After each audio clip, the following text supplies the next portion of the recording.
So good evening everyone. I am Jennifer D. Gumelos. Today we'll create a Python programming, compute sum, and average of 6 number. So, nana ko code gihimo daan so ako na lang nang i-discuss para madali ta. So,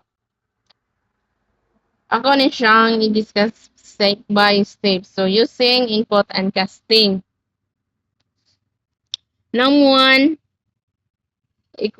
equals float, input, enter, first number, num2, and float, import, balik-balik na sa. So, the sum. Sum equals num and plus num2 plus num3 plus num4 taman sa 6. So,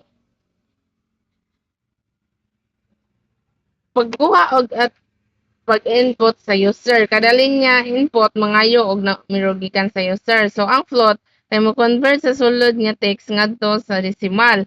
Example, kung imong i-type 5.5, mahimo siyang float dili na string. So, pag-compute sa sum.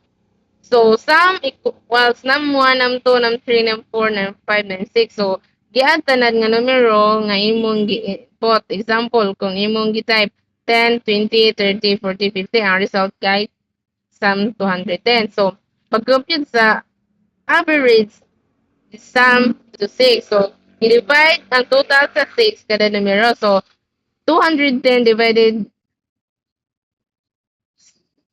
6 equals 35. So, pagkita sa result, formatted print if the sum is sum to if, then print if the average is average to if.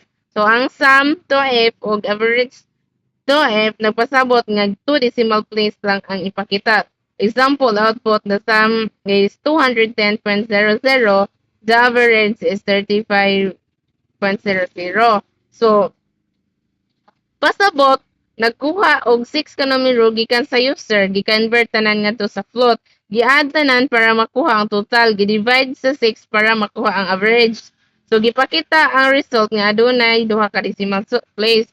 So ang final output is enter the